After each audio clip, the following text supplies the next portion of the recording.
Something happened to me on a dark night in 1976. It was December 19th, a day that will change my life forever. It was the day I died. You were dead for 19 minutes. When I came back, I did not come back the same. How do you feel? I did not come back alone.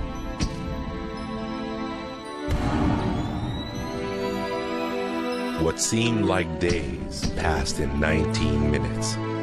And over the course of the next few years, I began to remember the greatest mysteries revealed to me. Anything is possible.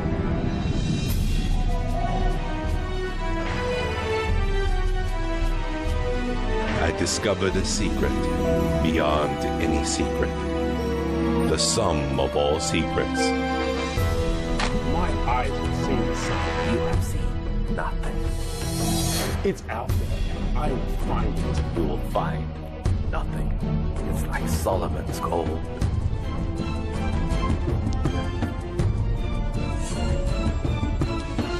It was the key to Solomon's wisdom. The secrets of the Knights Templar and of the Freemasons. He must be stopped. Courage, my dear boy. Be strong, be brave.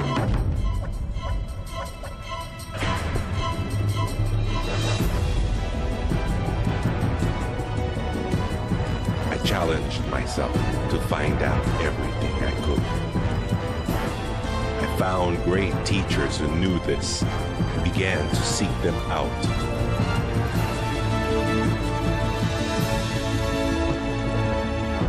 اسأل أؤمن واسمع.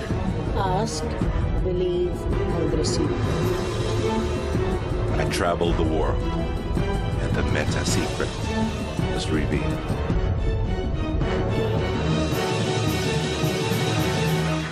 Time has come.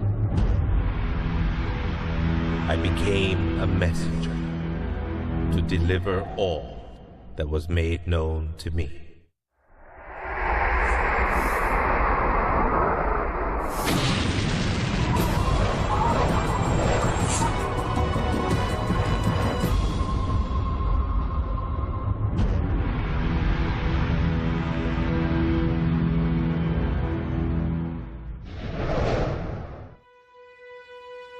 Hello there, I'm Bob Proctor. Meta is a nice word. It's a word most people don't understand. We talk about metaphysical, we'll say, oh, that's bad stuff. No, it's just what you can't see with these eyes. You got to see with an inner eye of understanding. Meta is beyond the physical. Do you know that 99% of our population has been programmed to let the outside world control the inside? If you want to get what you want, you let the inside world control the outside. That's what the meta secret's all about. The meta secret to wealth and abundance is doing what you love, following your passion, enjoying your life, being grateful for this moment, realizing that in fact you already have wealth and abundance. You have wealth and abundance to the level that you allow it in your life. Expand your level of openness, deservingness, and you can have more wealth and abundance right now. How do you become more wealthy?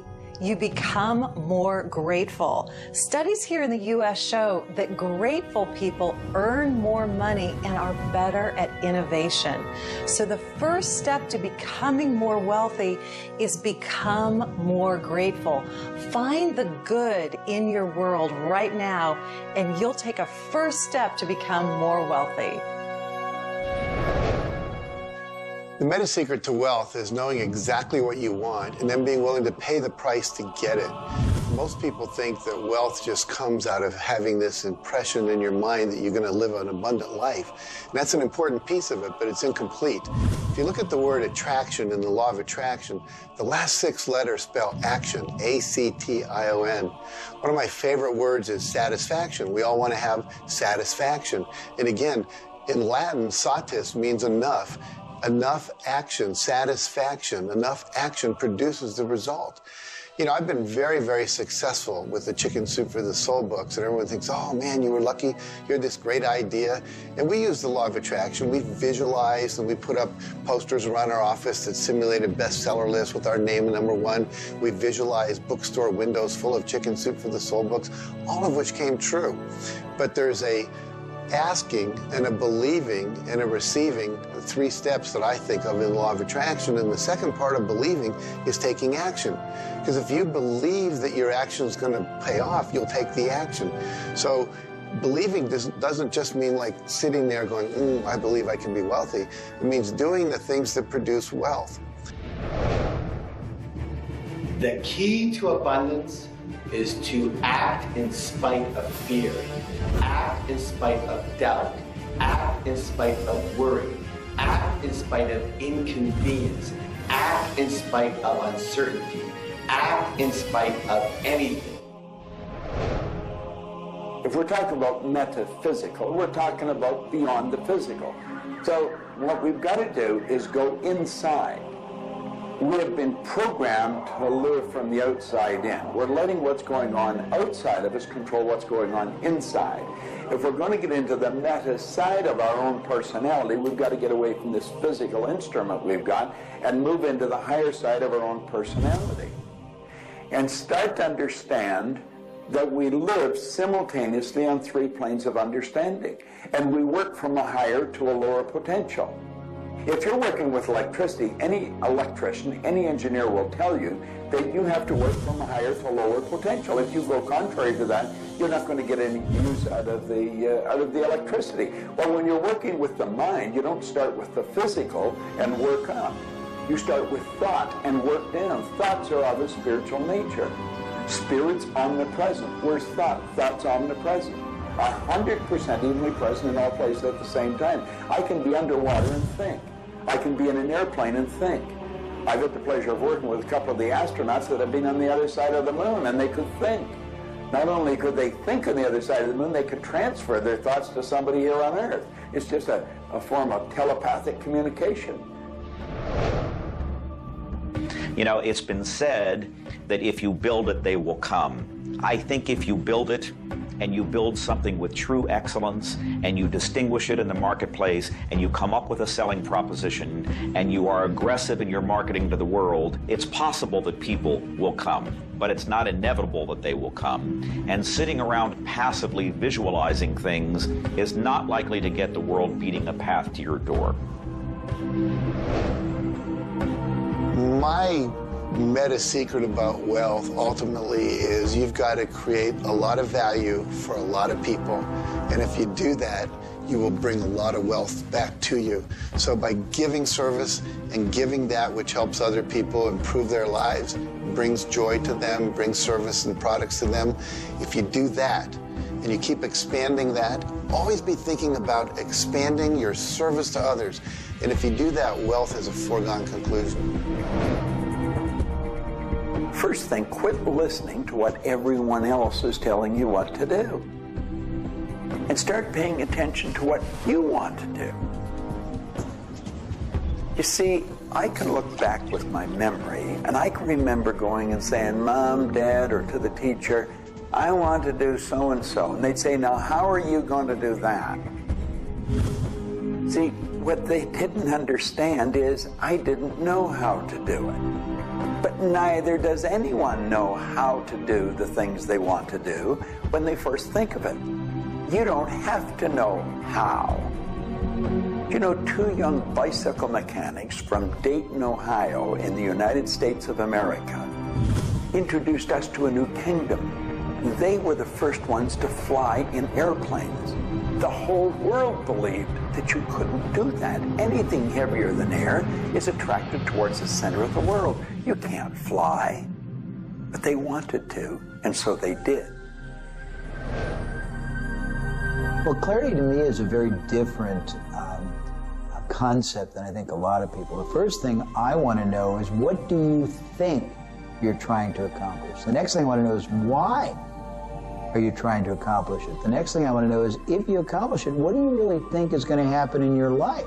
A lot of people come to me and they say, I want to grow my business, because I work a lot in the business world, the entrepreneurial world. I teach a concept, achievement concept, a concept that is predicated on taking action and implementing, called optimization. Optimization is getting the highest and the best use and result and outcome of your time, your efforts, your emotion, your life, your relationships. But you can't begin, and this is where a lot of people, I think, really fall down. You can't begin to optimize until you take the time to observe, examine, and identify not all, but the scope of options and alternatives and other possibilities available to you, number one, to achieve the goal, and number two, as an alternative goal. Clarity is power. Just by being clear, you will automatically begin to magnetize things to you, to your life. The law of mentalism is about the mind. Everything that we have ever created, everything that has ever existed, existed first in the mind. All thoughts are the beginning of all things real. All things that you can touch and feel began in the mind. So if you want to be wealthy, you've got to decide what wealth is to you. Define it. What does it mean? How much money do you have to have? For me, financial independence meant having $30 million producing income, which allows me the lifestyle I want without having to work. And so I've achieved that. But I knew exactly what I wanted because I looked at what it would cost me to live my lifestyle. Most people don't know their net worth. They don't know their income levels of what would be required to produce what they want. They say they want to own a yacht, but they don't know what a yacht costs. They don't know what it costs for the slippage fee. They don't know what it costs to maintain a yacht. So go out and create your ideal lifestyle and then figure out exactly what it would cost to live it, and then set that number as the number you want to achieve. Then believe you can achieve it. Visualize it every single day. Take action when the action comes. Ask for what you want. Reject rejection. Give up any idea of failure. Just persevere until you continue on, until you produce the result you want. The law of attraction's a good starting point for thinking about how to improve your life. You want to align your thoughts and your beliefs with what you want your life to be. But the law of attraction itself, by itself, won't allow you to achieve the abundance that you need. There are certain steps that you need to take, and these steps are all incorporated in what we call the meta secret. And the meta secret isn't one solitary method or one solitary system. The meta secret is a combination of tools, methodologies, and ways to understand the world and ways to understand how we can change the world. Until I started looking at who I was and who I wanted to become, nothing changed. Because every time I would look and I would blame something else or blame somebody else or just look in a different direction that was not inside, I would get more of what I was creating. Because every time I created something, people would react to that. Every time I took an action that was blaming this or blaming that, people would react to that. And you know what? Then I would react to their reactions. And I was creating an environment that was busy. Instead, an environment that supported wealth and abundance. If you look around, there's nothing but the abundance everywhere that you see. You see the trees growing. You see businesses happening. This is wealth, this is prosperity, this is abundance. If it's not happening for you, it's because unconsciously you have beliefs, counter-intentions, negativity that actually blocks it from coming into your life. It's actually working the law of attraction all the time, but it's happening on an unconscious level. The abundance is there, the wealth is there, but if you don't feel it, if you're not expressing it, it's because inside of you, you may feel you don't deserve it. This is part of the unconscious work that has to be done in order for you to feel on a conscious, real, live, earth level what's happening with abundance and prosperity. Abundance, wealth is your natural birthright. If you're not feeling it, it's because of your unconscious beliefs. The law of correspondence, simply stated, is as above, so below, as within, so without. The law of correspondence is simply attesting to the fact that we are human creatures physically present, but we have minds and we have spirits. So we exist in more than just one plane. We might even be multidimensional beings with multidimensional thoughts, and there may be more to you than just meets the eye. If you want to be wealthy on the outside, you first have to become wealthy on the inside. As above, so below. As within, so without. First, you have to become wealthy in your thoughts. Then you become wealthy in your outer expression of that. You have to have a wealthy attitude. You have to have a wealthy, abundant thought form about who you are and what's possible. And when you have that, it will start to manifest outside of you. If a person wants to take a quantum leap rather than incremental steps, they have to begin by understanding that they can do that. There's a marvelous little book. It's called U Square. Now think of what that means. If you square a number, you multiply the number by the number, don't you? Well, when you square, you multiply your potential by your potential. It's astronomical. I mean, you just go off the board. The man that wrote the book, Price Pritchett, he said, when you're looking at a quantum leap, he says it looks ridiculous, utterly. But in retrospect, it looks like a natural thing to happen. It was without effort. It's with ease. And that's what quantum leaps are. What you're really doing is getting rid of limitations in your mind, and you're letting your mind just take off and build a great big idea. And you start before you're ready. You defy what the masses are controlled by. You've got to move into a space all of your own. Understand you're working with an infinite power that's omnipresent. It's with you all the time. It's closer than your breath. And you get in harmony with that and just release all thoughts of limitation. And make up your mind you're going to take and just compound your effectiveness. That's essentially what I did. I didn't know what I was doing at the time. I didn't understand quantum leap, but I took my income from $4,000 a year to $175,000 in a year. And then it went over $1 million. And I had no understanding of what happened. Now understand this. I had been raised to believe that if you don't have a good formal education, that you'd never be able to do what I did. If you don't have experience, you can never do what I did. I had 2 months high school and I had a bad work record. But my income went from $4,000 to over $1 million a year. Now you can do that. And the first step is understanding that you can do it. Quit listening to people tell you you can't. And start to see yourself doing something really big. Write it out on a sheet of paper. Begin by saying, I am so happy and grateful now that I have turned my annual income to a monthly income. It's not just about attracting things to you. It's about learning to trust what you're attracted to. You are naturally going to be attracted to certain kinds of people, to certain movies over other movies, to places you want to vacation versus other places, to workshops you want to take or books you want to read versus other books. Trust what you're attracted to.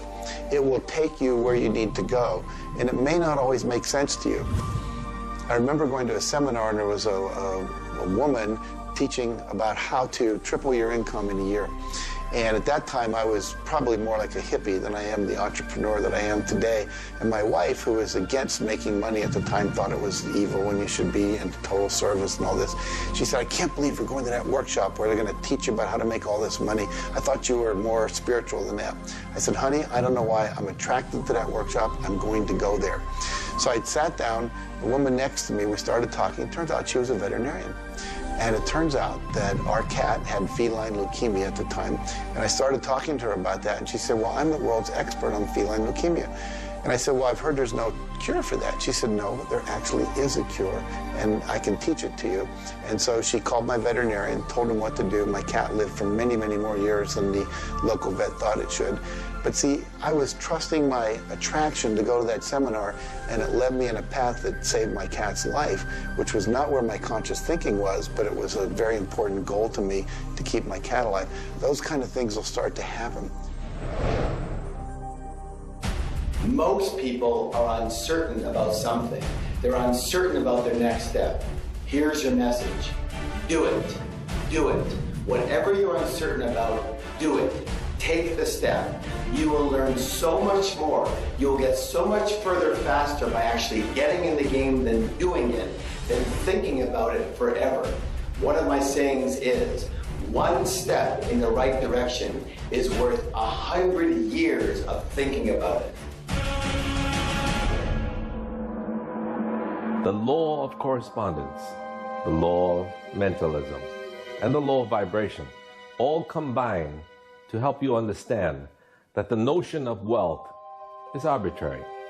You're always wealthy in comparison to someone else. You choose a person to compare yourself with, or your wealth or your level of wealth with, and then you decide at that point to be happy with the situation or to be unhappy, and therefore change it. All of wealth is subjective. Understand this, and you understand that there's an ebb and a flow to your finances.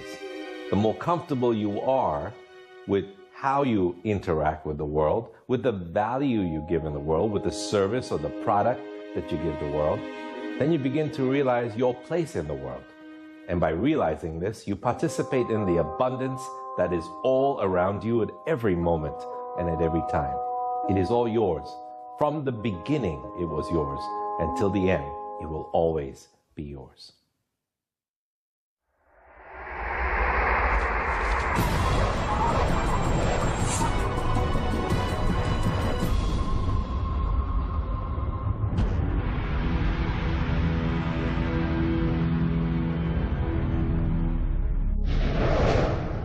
The meta secret to relationships is to know that the universe is giving you love right now. When you give love to the universe, when you give love to another, you will receive love in turn. Love is the essence and nature of relationship. Relationships are a two-way street. It's not just about taking and giving and receiving and getting what you want, but it's also about giving. I like to say that each person should take 100% responsibility for the quality of the relationship. Because if you take 50-50, whenever it's not working, it's going to be their 50%. So if you take 100% and act as if everything in the relationship, you're creating it, and when it isn't exactly what you want it to be, say, how am I creating that? Take that curiosity and use it as a tool. And when you get the answer like, oh, I'm not coming home on time, I'm not listening, I'm not doing this, then you have the opportunity to shift and do the thing that produces relationship. A friend of mine wrote a book called Making Relationships Work. And the idea is there is work in making the relationship work. So be willing to do the work. Give as much as you get. The more you give, the more will come back. To have a better relationship with anyone in your life, first you begin by having a relationship with yourself. Treat yourself the way you would your very dearest friend. Love yourself regardless of all the crazy shenanigans you pull. Believe me, I do this every day. So if you want a better relationship with someone else, love yourself. Relationships are part of what the universe is giving you as a gift. The first and most important relationship is the one with yourself. When you love yourself, you heal yourself. When you love yourself, you become a magnet that people want to hang around, and you begin to attract other people and new relationships. It's all based on love. It's all based on non-judgment. It's all based on total acceptance. The universe has a relationship with you right now, and the universe wants to give you more. Are you ready to accept it? The concept that I can't live without you is a tragic statement to me. The idea that I need somebody else to complete my life, I need somebody else or my life's not worthwhile, is a very sad statement, and I think someone needs to take a good look at themselves when they say that. When you start to think that thought, stop for a second and realize life is full of stuff, and sometimes stuff is potholes, and sometimes stuff is bridges are out ahead, and sometimes there's a detour in life. I heard somebody once say that sometimes the most beautiful scenes in life are the ones we observe on a detour. Have you ever gone on a detour and realized that your life wouldn't have been the same if you hadn't taken that twist or that turn in your life? Next time stuff happens, take a look. Maybe there's something better right around the corner. The law of cause and effect tells us that there's no such thing as coincidences. Everything that happens in this world happens because of a reason. Someone, somewhere, created a cause. It may not be something you are aware of. It may not be something we can even begin to realize or see at this level. But at some level, someone, somewhere, or a group of people, or even us, may have created it. And so as a result, we see the effect. We see the effect around us. We see the effect everywhere on this planet. Everyone asks me, Jay, how in the world can I have a better, a happier, a richer, a more joyous relationship? And it's very simple. First thing is you got to slow down enough to be externally focused. It's all about them. The more interested and externally focused you are on the other person, the more extraordinary their experience will be, and the more naturally they'll reciprocate it.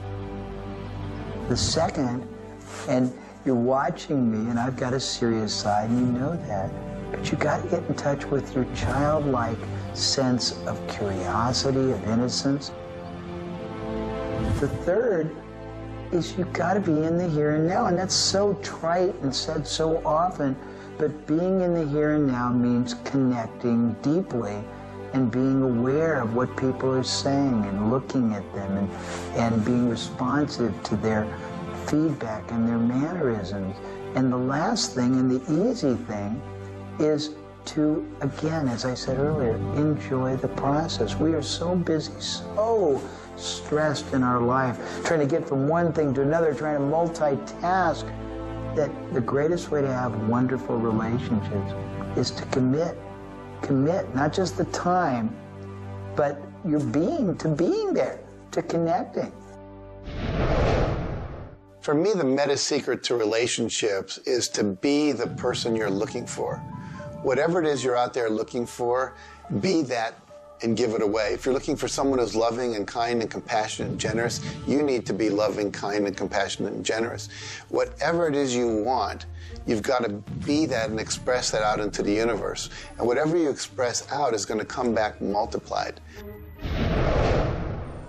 The meta secret of relationships is for you to develop an identity that brings out the best in your partner and helping your partner to be the best that they can in order to bring out the best of who you are. Criticism seems to be a big problem. If you are really secure in yourself and somebody criticizes you, it isn't going to bother you. Now, if you're insecure and somebody criticizes you, it's really going to bother you. You see, 9 out of 10 times, the person that's criticizing you really wants to help you. They just haven't really learned how to communicate effectively. But let's not let somebody else's criticism or their way of helping us shake us. If we're solid in our own self, and we really understand ourselves, then we can handle it and it won't be any problem. If criticism really rattles your chain or rattles your cage or really upsets you, it's not the criticism that upsets you. It's not the other person's opinion that upsets you. It's how you react to it. And you see, if you were really solid within yourself, you would respond to it. You would thank them for it and say, but I really don't choose to do that. Or you'd say, well, thank you, that's probably a good idea, I'll try it. But they're not going to knock you off track. So it goes back to have a good, sound self-image, a good image of yourself. Maxwell Maltz wrote a beautiful book on that way back around 1960 called Psycho-Cybernetics. Psyche-Cybernetic. Cybernetic is the communication mechanism in our mind. It's the image that we hold of ourselves. It's like a life-governing device. Well, you've got an image of you just same as I have an image of me. And our image controls how we walk, how we talk, how we dress, how we meet and greet people. And it also controls how we handle criticism when it comes our way. And it will come your way, just same as it comes to me and everybody. We want to be solid in our own belief about who we are and what we are. Let's really get to know ourselves. And then, rather than react, let's respond. It doesn't matter how they approach, whether they're diplomatic and trying to help us or whether they're trying to find fault. It won't really make any difference.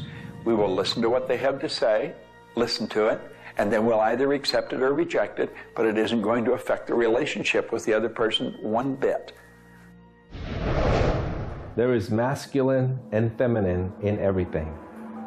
Nothing is entirely masculine, nor is it entirely feminine. We have different aspects of yin and yang, of harshness and softness, different aspects of masculinity and femininity in everything.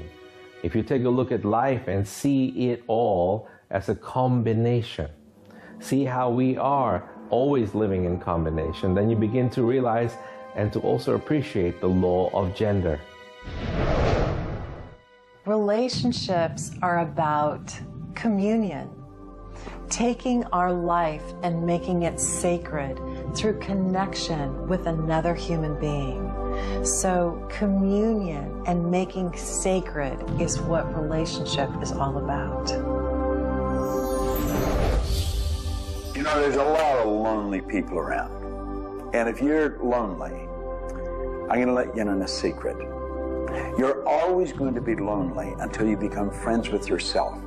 If you're looking for company outside of yourself, you're looking in the wrong place.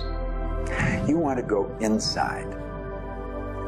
And when you get to really look at you, you're going to feel so good about you.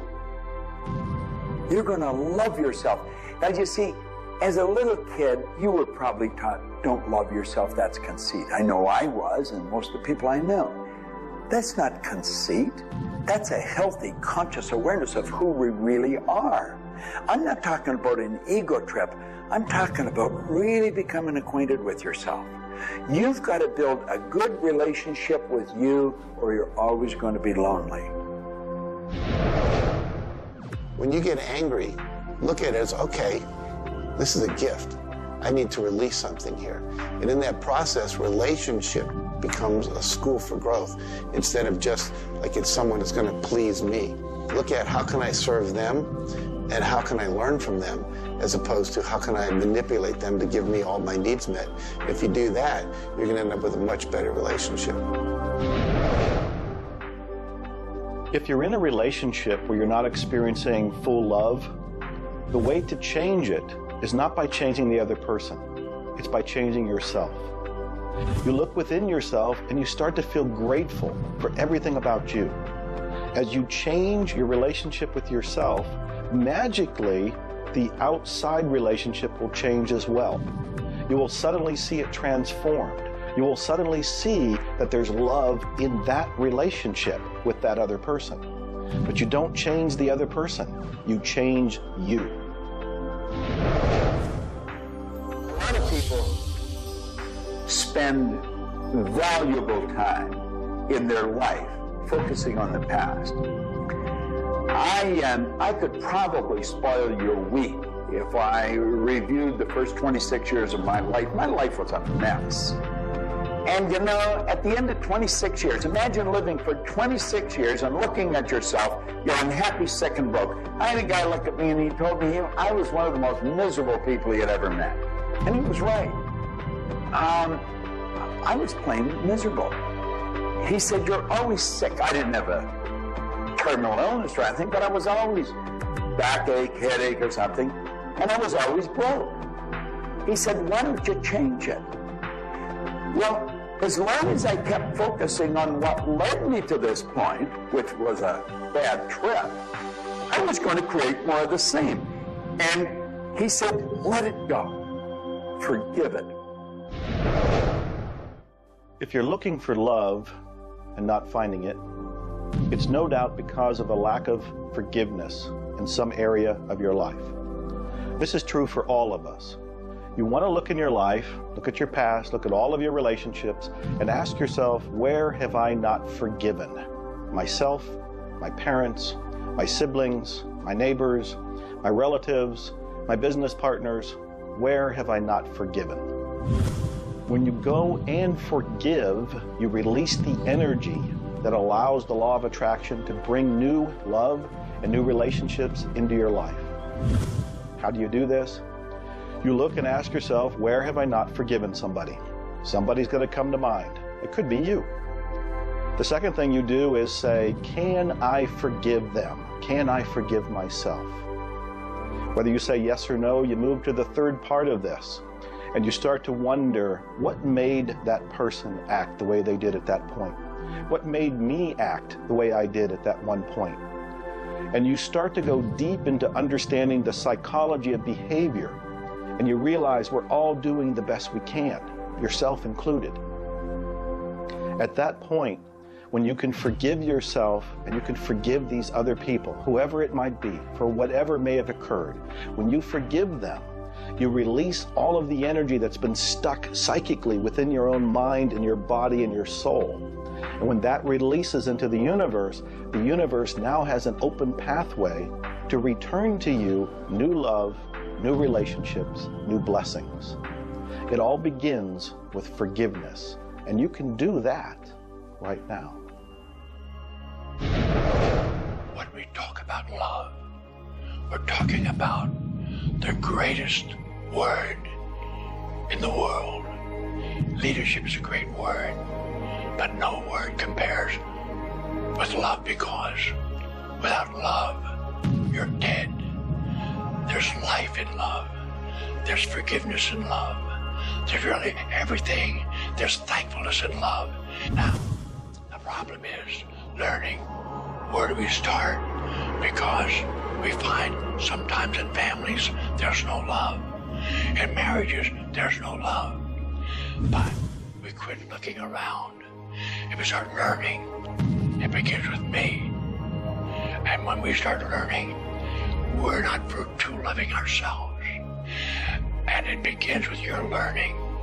To me, you could say you're loving, but unfortunately, you love people you like. Love has to be unconditional, loving those you don't like. Now, in my case, when my wife married me, she said she loved me. I told her I loved her. But as soon as we got married, I would say, I love you. She'd say, well, why don't you act like it? I say, I do act like it. She says, you have a funny way of showing it. I say, well, I love you enough to die for you. She says, try living a little. And so I discovered, as loving as I was, I didn't fit her definition. The law of gender, the law of vibration, and the law of rhythm. All of these figure in relationships. You see, love is a dynamic. Any relationship is a dynamic. When you are actively relating, that's when it's alive. That's when it's fun. When you sit back and you start to look at the relationship, then it becomes static. It becomes a relationship to be assessed, to be looked at. But when you're relating to your partner or your spouse, amazing things happen. It's dynamic, it's moving, it's alive. And that's what all love is supposed to be, alive, and so much more fun. Changes happen all the time. We change. Human beings change. You change, I change, we all change. But if you can change together in the same direction, amazing miracles take place. Words, feelings, thoughts are all aligned. And all of a sudden, you can take on any problem, and it's not an issue. That's what relationships are all about. That's what relating is all about. That's what love is all about.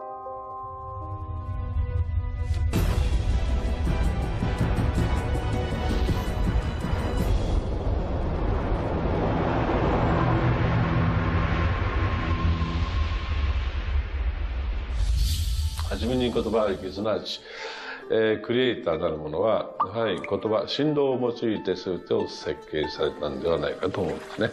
そして、その、振動の、設計図は非常に緻密なもので美しい共鳴振動にあふれたものであったことでありましょう。もし、先ほどの実験にもやったように、非共鳴、同士の組み合わせであるならば、それは破壊的なエネルギーとなって、命を形作らないからです。私たちの体は最終的にクリエイターの、いろいろな、試行錯誤によってだんだんこう単純なものから、微生物だとか海の中のものとかそういうものから、小動物始まって複雑なものになっていって、最後の芸術作品として、クリエイターなるものが作られた結果、私たちはあるというふうに思うんですね。その本来の設計というものが、バランスの取れた振動の組み合わせというものが、何らかの要因によって崩れていくときに、私たちはストレスを持ち病気になっているんだというふうに考えています。As you've already seen from Dr. Masaru Emoto, water makes up 85% of our body. And the thoughts we think actually create a vibration in the water that has memory. And so you have to think positive thoughts. Again, we go back to forgiveness and letting go, thinking positive thoughts, expecting to be healthy, not listening to what people tell you, not taking in beliefs. I have been out in the sun my whole life. I've never gotten skin cancer, don't intend to get skin cancer. And when stuff comes on about it, I choose not to listen to it because I know that belief would affect me. So I believe that I am a person that my spiritual connection keeps me healthy. Also, though, I work on the level of the physiology of the body, the biochemistry. It makes sense to play at that level. I eat organic food. I drink healthy water that's not contaminated with chlorine and all the stuff they put in it, so I filter my water. I eat the right kinds of nutrients for my body. I've found out what I'm allergic to, and I've basically eliminated those from my diet. I exercise. So exercise and keeping my body toned. We want to have resistance exercise. We want endurance, which means we need to jog and do aerobics and things like that. And we need to have flexibility, things like yoga and Pilates. So we need a complete system to keep our body healthy. And then a detoxification, I think, is the part that most people don't do enough with. We are taking in so many toxins in the air we breathe. But if you will cleanse on a regular basis, I cleanse every Monday. I just do a cleansing diet where I just drink liquids and then I don't eat anything else, and my liver has a chance to get rid of all the toxins that are in my body. I want you to understand that you have a marvelous mind and you can do anything with it, and don't ever listen to anybody that tells you you can't. You want to start to look at yourself not as a body or as a name. Like, I'm not Bob Proctor. Bob and Proctor are just two words. You've never heard anybody phone into school and say, body's not coming today, it's sick. Never heard anyone say, M hand, it's my hand, my body, my name. Well, you see, there's something wonderful about you and something wonderful about me, and it's the same thing. We have a marvelous mind. We're creative beings. Talk to your body. You're not a body, you live in a body. Now, this may sound silly because maybe nobody's ever said this to you before, but go around just repeating maybe 1,000 times to yourself, I'm not a body, I live in a body. I'm not a body, I live in a body. I'm not a body, I live in a body. Then start telling your body to relax. The meta secret to great health is to feel good now. You do that with good thoughts, you do that with good food, you do that with plenty of sleep, you do that by doing what you love. That's the meta secret to great health. The meta secret to health is to honor your body. Listen to your body.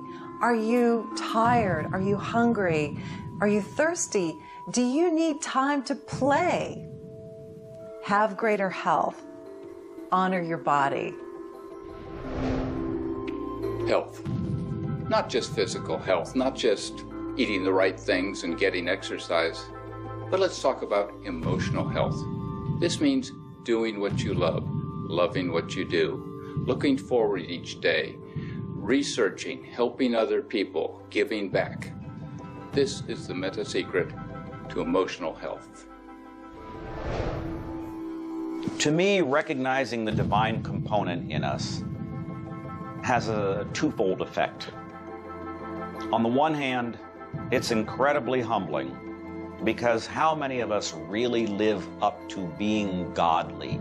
How many of us really maximize the God-given talents that we're given? How many of us really live lives of fulfilled potential? So on the one hand, it's kind of intimidating. But on the other hand, it's very inspiring. It's inspiring to think, I, as a human being, am capable of being godly. I'm not God. I'm not going to confuse myself with God, but I am capable of being godly. I am capable of a goodness which can resound around the world. I am capable, like God, of using language to bring things into existence. An architectural drawing is the languaging of a building into existence. A marriage contract is the languaging of a relationship into existence. Any sort of contract does that. A novel creates a world that may be more real to us than the so-called real world that we are living in. And being godly is both an obligation, which frankly I feel I fall vastly short of, but also an incredibly inspiring opportunity. And the ancient traditions, not only the one that I come from, but really all of them, teach us this. The law of rhythm is the very fabric of life itself. Rhythm is everywhere. Things are born and things die. We move into a season and we move out of a season. We go within and we go without. We change. Rhythms flow in our emotions as well. You cannot always be feeling happy. Sometimes you'll feel sad, you'll feel down, and then you'll come out of it. Whatever goes up must come down. You've heard the language. Rhythm is exactly that. And the minute you begin to realize that all of life is all about the law of rhythm, then you can flow easily in bad times and then have more fun in happy times. When you start to expect rhythms, know that if you're happy in one direction, you can also be unhappy in the other direction. The law of rhythm surrounds us, works with us, and if you master it, there's nothing you can't do. The meta secret to health and having amazing energy is the ability to look at your world from a perspective that, hey, things aren't always going to go your way. But you know what? As long as you always do your best, as long as you are focused on what you achieve and what you're trying to accomplish, then it's all going to work out. I think one of the most important keys is to recognize in life just about all the limitations that we have are self-imposed. To realize that is the greatest breakout, the greatest. I talk about staging jailbreaks in your life, breaking out of the mental prisons, getting over the walls of the self-imposed impossibilities in life. And it is remarkable what happens when you realize, take a look at what really is holding you back. And very often, almost all the time, it's you. It's you. The power lies within you. See, humor is good. It really is. I don't really understand what it does to you, but I know it does something to your brain. Norman Cousins, who's gone now, but lived a long and very, very effective life. And he had been diagnosed with a disease, and it was killing him. He was literally dying. And one day he got thinking to himself, if sadness and sickness are hooked together, then happiness and health must be hooked together. And so he had people bring in old movie films of Laurel and Hardy and all kinds of different old actors, funny stories. And he started to play them. They made him move out of the hospital. So he rented a suite of rooms in a hotel. And he had these movies playing all the time. And he was laughing, a real belly laugh. And he got better. Now, I think you know when you're laughing, you're feeling good. Start to laugh at yourself. When you make a mistake, laugh at yourself. Don't get serious with yourself. It plays a very, very important role in a healthy, relaxed life. If you want to study it further, get into some of Norman Cousins' material, and he'll explain exactly what it does to the brain that controls the vibration of the body. Start laughing a little more. Have fun. The mind can't be all it is designed to be without the body being everything it was designed to be. But we basically thwart both. Or you can have a great relationship. You can have a great financial situation. You can have a great family relationship. And the big problem in our society, certainly in Western society, people don't exercise, 92% of people don't exercise, they don't eat nutritious things, they don't complement to compensate. It's very simple. And if you break it down to the little steps like eating an elephant, you'll have the most rich, satisfying, fulfilling, gratifying, liberating life, but you got to balance it. Health is all up here. All I know is right now. I don't have a voice. I don't have much sight. I don't have a hearing. My strength is gone. However, I have never been more excited and thankful in my whole life.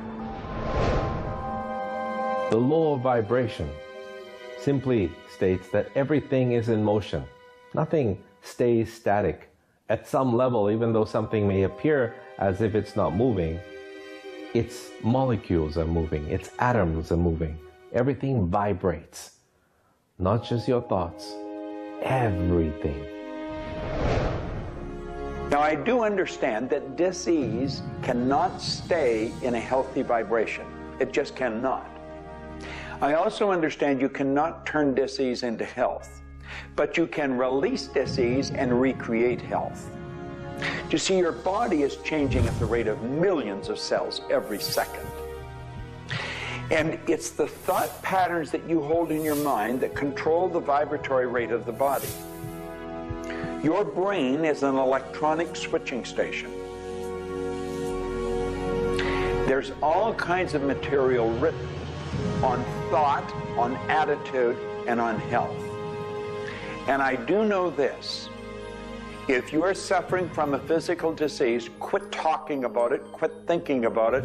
Go to a very competent medical doctor and follow that person's advice, because he or she will tell you what to do physically, but at the same time, instantly begin visualizing every molecule of your being in harmony with the law of vibration.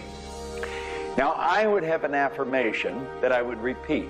I am so happy and grateful now that every molecule of my being is vibrating in perfect harmony with God's laws. My body is getting healthier and stronger and more vibrant every minute of every day. And repeat that. Treat it like a mantra. I can't predict what's going to happen for you personally, but I do know that hundreds of people, if not thousands of people, have experienced healings and cures by beginning to change their thoughts about what's going on in their body. In my book, The Attractor Factor, I talk about a person who had cancer. She experienced the idea of forgiving everybody and everything in her life, and she went through the process of doing that, working with a coach. She then went back into the doctor's office. They opened her for surgery, and there was no cancer. It was gone. By forgiving everybody in her life, including herself, she transformed her body. She reached this place of healing and this place of peace. And as a result, she experienced a cure. If you're finding yourself sitting here watching this and you're ill, you've got a chronic condition, you're sick, what you need to do is a couple of things. Number one, you need to first work on your attitude. You need to believe you can get healthy. You need to not believe anyone who tells you you're going to die, or it's terminal, or it's going to take a long time. Literally, we know that we can get rid of a disease in minutes, in literally minutes. I had a cold once, and a person literally did an exercise with me. My nose dried up, my fever went away, the achiness went away in 5 minutes. So we know the power of the mind. We know that you have to forgive and release. So much work now being done on cancer, where we know there's resentment, and different forms of resentment will come into different forms of cancer in the body. So it's critical to get yourself aligned with spirit. When you are aligned with spirit through meditation, through doing the things that bring you joy, through doing the things that align you, and you know what that is for you. It could be singing, it could be walking in nature, it could be petting your cat. When you move into that state, healing naturally takes place through you. There's this innate, natural healing ability that's always working to heal you if you get you out of the way. By you, I mean your ego mind, your beliefs, your fears, your doubts, all of that stuff, all of the resentments you've held that you haven't released, that will keep you sick. So you've got to do some kind of work to get into a spiritual alignment and to release the negativity.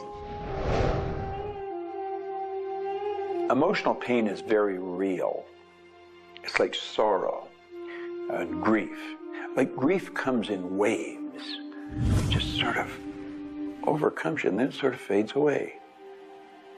You could have experienced some traumatic situation, anything from rape to the loss of a loved one or being held up, where somebody invaded your privacy in some way or another. And it causes deep emotional pain. What we want to realize is that we are bringing that on ourselves. You say, well, wait a minute, you're not bringing it on yourself. No, but you're reliving the situation.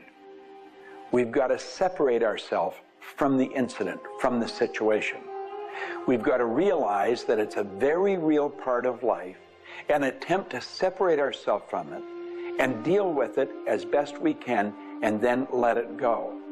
Otherwise, we're going to carry it with us and we're going to keep experiencing it over and over and over again. どうやってわかるか。振動という、まずそもそもその水の結晶とは何かということになりますけどね。結晶というのは、やはり情報だと思います。で、情報というのはバイブレーションですね。で、バイブレーションのデザイン家が、雪の結晶あるいは水の氷結結晶という形になって現れてきていると思いますが、やはり我々がなんで、美しいとか醜いだとかそういうような認識能力があるのか、あるいはそれだけには全人類本当に、一緒の価値観を僕は持っていると思いますが、それはもうやはりクリエイターがそのように設計されて、いるからだと思うんですね。それが崩れちゃったらもうこれはもう本当にどうしようもないんだけど、その美醜というのが我々の美しさ、ごめんなさい、バイブレーションの健全さということにつながっていると思います。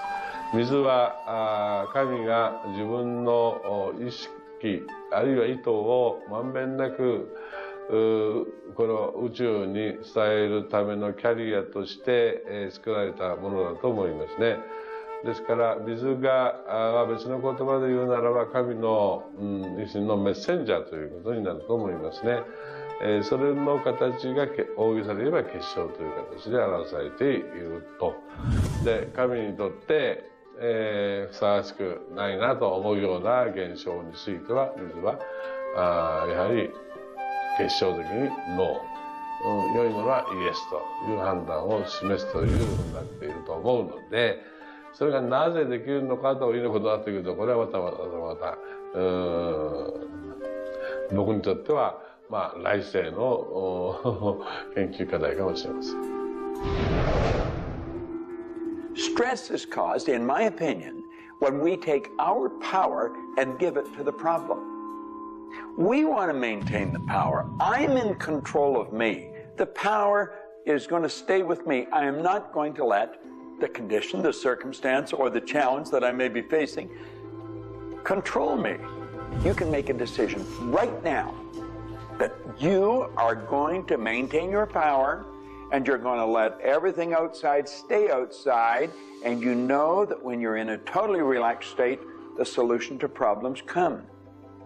Quit getting involved in these sophisticated stress management deals. Release the stress. Let it go. You're in charge of your body. Just say, peace, be still. Visualize a beautiful lavender energy flowing right into the crown of your head and circulating right through your body. And then start to imagine every molecule of your body vibrating in perfect harmony with God's laws. You're totally relaxed. You're in charge of yourself. There is no stress where there's relaxation. Be calm, peace, be still. Don't even use that word anymore. Get rid of it. Release it. The laws of cause and effect, of rhythm and polarity, come into play when we talk about your health. Your body is an amazing symphony.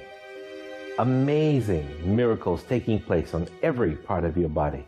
And what holds it together are fields of force that we cannot even begin to understand. Every day, your cells are renewing until you have new organs generated all the time. And your body and your cells are repairing themselves even as they remove toxins from your body. I can't help to wonder sometimes if you gave that entire symphony a wonderful environment filled with fields of happiness and radiant joy and vitality, how that growing, renewing process might work a little bit better, sort of like happy children in a playground.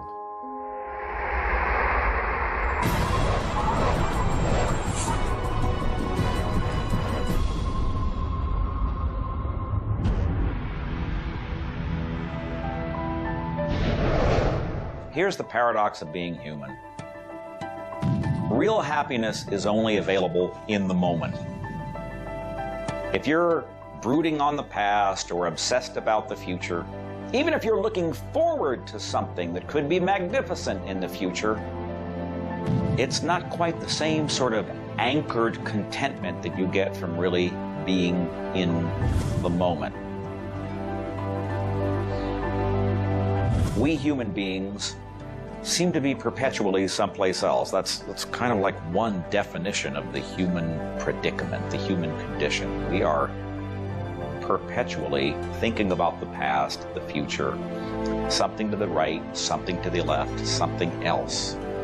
I think the paradox to happiness is you do have to have dreams and aspirations, and you have to be anchored, rooted, and happy where you are. Not always easy to do, but I keep trying. Happiness is a point of view. Am I happy? Yeah, I think I am. How can somebody always be sad? Of course we're sad when we lose somebody that we love, or that when the project we're working on so long doesn't work out. Temporary sadness is a very human condition. How can you be happy? maybe by finding things to do that make you happy. You see, if you're miserable, your mind is focused on the past. There's a method concept. Get you over any miserable concept in a heartbeat. Focus on right now. See, you're miserable because of something that happened that you didn't want to happen, or something she said or he said or they did. Forget it. It's in the past. And quit worrying about the future. Have you any idea the number of electrical charges must fly through your body for the simple object of writing your name? See, your brain is an electronic switching station, and you've got one. And you can activate brain cells. You can set up any vibration you want.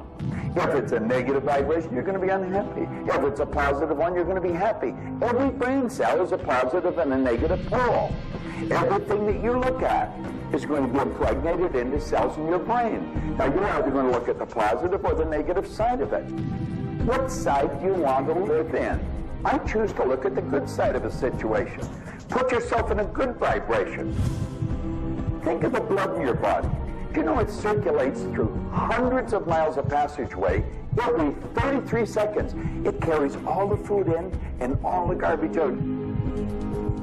You've got more power in your little finger than you need to light up your home for the year. There's about 11 million kilowatt hours per pound of potential energy locked up in your body. And you're probably saying, I haven't got any energy. That's because you're miserable. Get out of it. Get over it. Focus on now. One of the most important things you need to do in your life is discover your life purpose. I believe that everybody is born with an individual and unique purpose. And when you are doing your life purpose, when you're living it, expressing it, fulfilling it, you're happy. And so many people have talked about joy being your guidance system, that when you're off purpose, you're not happy, you're not joyful. And so this joy, this inner experience of happiness and joy is a way of saying, oh, I'm on course, I'm doing the things I'm supposed to do. Stephen Covey said, you know, you don't want to get to the end of life and get to the top of the ladder and find out the ladder was leaning against the wrong building. You can be very, very successful. And we see people with all the cars and the toys and the money and the society recognition and so forth, but they're not happy because they're not fulfilling their purpose. Think about it like this. A rose has to be a rose. A chrysanthemum has to be a chrysanthemum. A geranium has to be a geranium. And yet we as people have been given choice. The choice to pursue any number of things and do whatever we want to do. But unfortunately, most of us have been talked out of our purpose. If you want to be happy, come back into this moment and do what you love in this moment.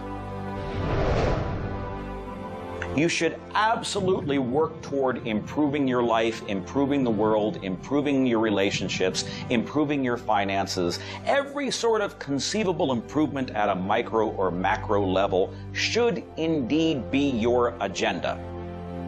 But if you are not happy with things the way they are, then your happiness is perpetually on hold pending a condition that doesn't exist yet. If you do that, you will never be happy.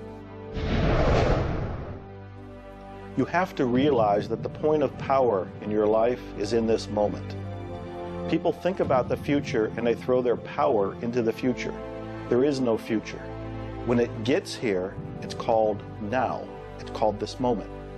People think about the past and they throw their power into the past. But there is no past. It's gone. When you think about the past, you think about it in this moment. This moment is all there is. And you can be happy in this moment. When you are, everything is taken care of. All is well. Happiness and achieving happiness is a process. It's not something you achieve right now and you're done and you have your happiness. It's something that you're constantly attaining and reattaining through life. And the way to do that is to really understand what brings contentment in your life and to achieve that. And one of the key things to remember in terms of happiness is that part of this process is sharing happiness with other people. The more we share happiness and the more we teach other people how to bring happiness and fulfillment in their life, the more we'll be happy and fulfilled. So continue with your journey of greater fulfillment, and you'll have more happiness in your life. The law of polarity is about dualism. Everything exists in relation to something else.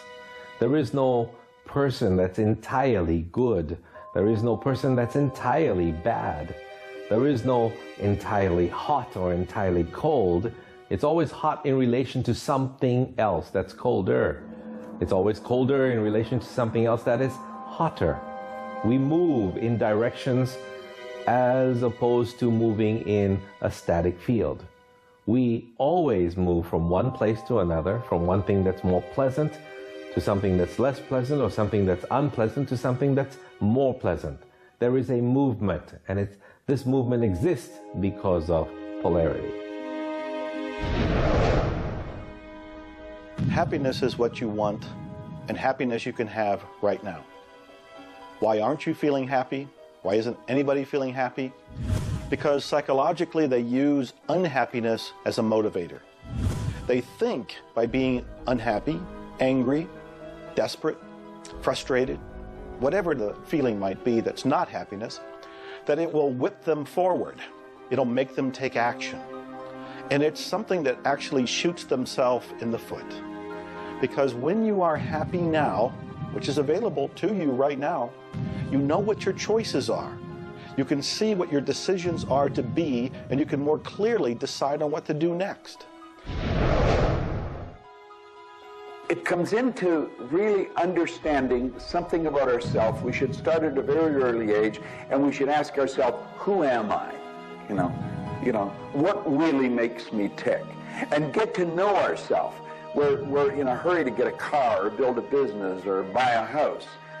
We should introduce ourselves to ourselves. School hasn't done it. Our parents aren't doing it. You go to work for somebody, they're not going to do it. So if you don't do it for yourself, you're not going to do it. This deals between you and yourself. Pogo said, we have seen the enemy, they are us. Whatever has happened in your life, whatever's going on for you, if it's not the way you want it, any situation, consider the fact that everything happens for a reason, and that reason is there to serve you. How can you reframe this? How can you relook at this in such a way that helps you, that supports you, that puts you on the path to success and positivity again? It doesn't help you to be negative. It doesn't help you to wallow. All that can do is bring you down. It's time to change your mind. It's time to reframe, relook at it, have a new perspective, a new view, and put this in the light of this was there to serve you. There's no accidents in the universe. This happened for a reason, and that reason is there to help you. We grow up with the idea rich people aren't happy. Well, I know rich people that are laughing. They're very happy. And of course, I know people that are very wealthy and are very unhappy. I remember old Nightingale one time saying, since it doesn't make any difference whether you're rich or not, if you're happy or not, you might as well be wealthy. And then if you're miserable, you can at least be miserable in comfort. We've got to understand that all the money in the world is available to us, but we have to earn it. Now, that does not mean we should work. This is where the meta secret really comes into play. Working happens to be the very worst way to earn money. We should work for satisfaction. People should go to work at what they love doing. When we think of work, what we're really talking about is how we spend our days. Work has probably a bad energy attached to it. We should spend our days doing what we absolutely love to do. When it comes to the fear of failure, you look at your life and you ask, if I pursue my dream, my passion, my love, and it doesn't work out, will I still be okay? Can I still love myself? Will life still go on? When you realize that the answer is yes, you remove the fear of failure. When you remove the fear of failure, you have energy to go forward and actually make it a success. Well, what about the fear of success? When you are successful, you can make a difference in the world. If you really want the world to be a happy, prosperous place, contribute a happy, prosperous person to it? You. The meta secret to happiness is that there is perfection in imperfection.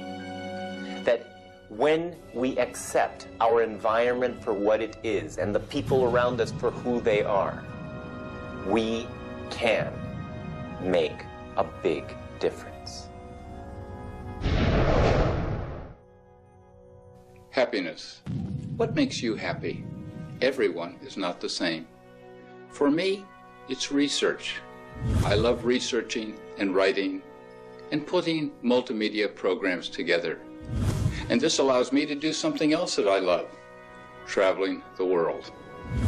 I travel more than 6,000 miles, that's 9,000 kilometers, every week. I've been to more than 52 countries. I board an airplane every 2.5 days.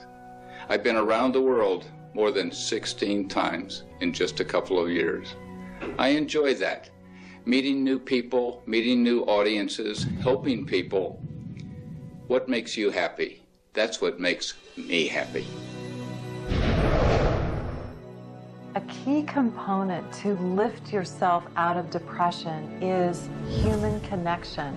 Go connect with another human being. Another powerful tool is movement. And a third is laughter. Go play and have some fun and watch your spirits begin to lift. The meta secret of life is to realize that the journey is the thing. I believe the first thing a person should do is establish a purpose. Why are you even here? Why do you get out of bed in the morning? Why are you living? I honestly believe every one of us are hardwired to do something. So how do you decide on your purpose? You decide on it by asking yourself, what do I really love doing? So you have your purpose. This is what you're going to do with the rest of your life. And then you build a vision. Then your goal is taking a bite out of that vision. Now, when you do that properly, you're going to love what you do. When you wake up in the morning, you can't wait to get going, and you're going to be doing it until you go to bed at night. Therefore, all of your day, all of your hours are filled doing with what you love to do.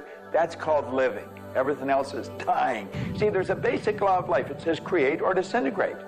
You're growing or dying. Find out what you love, dedicate your life to it.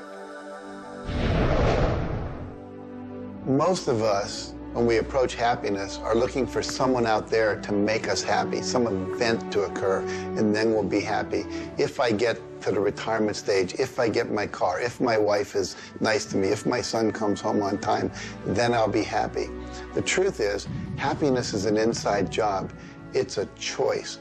When I have an expectation on how someone else should be, I've given my power over to them. What I want to do is simply learn how to create joy and happiness inside myself. And we can do that in numerous ways, by doing the things we love, by focusing on the good qualities in ourselves, by choosing to focus on the good qualities in others instead of being judgmental. Once we realize that happiness is an inside job, and I get to be as happy as I choose to be, not as happy as other people make me, the reality is I can move into a state of pretty much constant joy and bliss. Stuff happens. Life happens. And then you get to choose. Look, you have a mission to do. You have to find meaning in your life, and you have to share it with others. There's a whole world out there that is suffering, that is in survival. They are grieving and they are hurting. You and I can make a difference. You begin right now by looking at your life, no matter what's going on in your life right now, and you find the good in it, the positive in it, the growth-oriented reasons for whatever it happens to be. You find the good in it, and whatever is happening, you turn it into something positive. You turn it into something good, and you go and share it with the world. You will become an inspiration to others. People model other people's behavior behavior, and that's how the world changes. You be that inspiration for success. You be the model for change. You be that person that has meaning in their life, and you will give meaning to yourself and others. It all begins with you. You have always had, you have at this moment, you will always have in the future, the power to achieve, to accomplish, to have anything and everything you want in the terms of monetary, wealth, prosperity, in terms of health, in terms of happiness, relationships. However, it will never, ever occur until and unless and until after you first are clear on the specific goals. Number two, you are very clear on the action steps. Operative word is action steps you have to take. Number three, you have an action step-based plan, a strategy, and the steps are just the tactics. You implement it in a timely, regular, scheduled way. Number four, you monitor, you pulse, you really pay keen attention to your progress. And you adjust if it's not what you want, and you adjust higher if it's better than you want.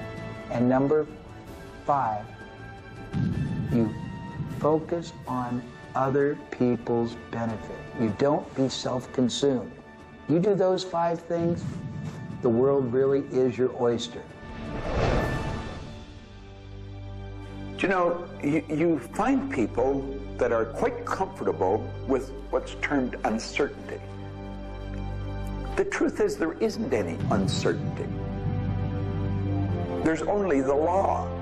And the law decrees that everything happens the way it's supposed to happen. If we build the image in our mind of what we want, and we're true to that image, that'll control the vibration we're in, that controls what we do, and it controls what we attract. Now, the problem is, we let that image get out of the way every now and then, and we're controlled by something outside. And that takes us off track. We've got to correct it and come back on track. But a person that has direction in their life, there's no uncertainty. There's only good stuff coming. It's stuff that's going to cause the image in our mind to move into form. And so we wake up every day wondering what part of it's going to show up today and where's it coming from and who's going to deliver it. Every day holds something really good for us. Alfred Adler, the great psychologist, said, "I am grateful to the idea that has used me." I love that. Get a big idea and understand that you're going to see it move into form, and that's just as certain as the night following the day, because that's governed by law too. The laws of correspondence, of vibration, polarity, and rhythm come into play when you talk about the meaning of life and happiness. We make our happiness dependent on what other people can do for us instead of what we can do for ourselves. You know, there's a concept they don't teach you in school. It's called enough. Sometimes what is enough for one person may not be that way for somebody else, and we want more. And when you want more, you're setting yourself up for disappointment, because not always will you get more. Sometimes you do, but it's not all the time. I don't know who told us on this planet that everything is going to go our way. Sometimes things will go your way, sometimes they won't. We've got to learn to accept this. That's the rhythm and the flow of life. All of life is filled with possibilities. And when you see possibilities, well, it allows you to accept failures as not final. Failures are learning lessons. The American Indians, the Hopi Indians in the Southwest, well, they have a belief. Every day they wake up and pray to the Great Spirit, and they say, "Oh, Great Spirit, allow us today, this day, to make 20 mistakes." You see, they believe that by making mistakes, by failing, you actually learn more. You add to this wonderful fountain of wisdom that is called you over a period of time. And if you don't fail, they say, you don't learn anything. So how many times have you failed? I know I have failed a lot. But over the course of the years, I also knew something that was different. And that was that I was responsible for my own happiness. I knew that there was laughter everywhere, but I also knew that if I wanted to participate, that laughter has to come from inside, not from outside. And that's the nature of spirit, and that's the nature of who you are, and that's the meta secret to everything possible. This is our home. We have nowhere else to go. Earth gives us everything we need to celebrate life. Everything you do will either hurt or heal our planet.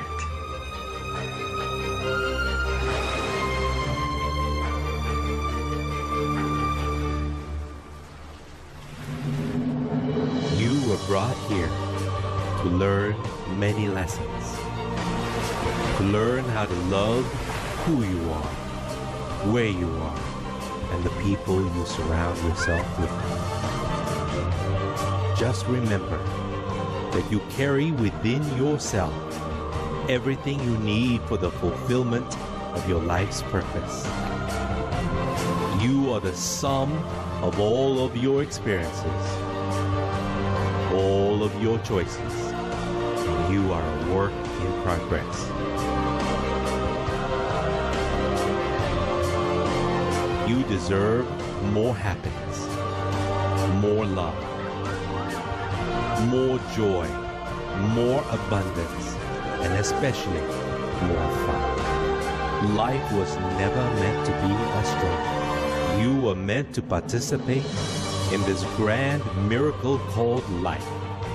And as you begin to look all around you, start now to taste, smell, hear, and touch with your heart the abundance that surrounds you. You are indeed spectacular beings of light.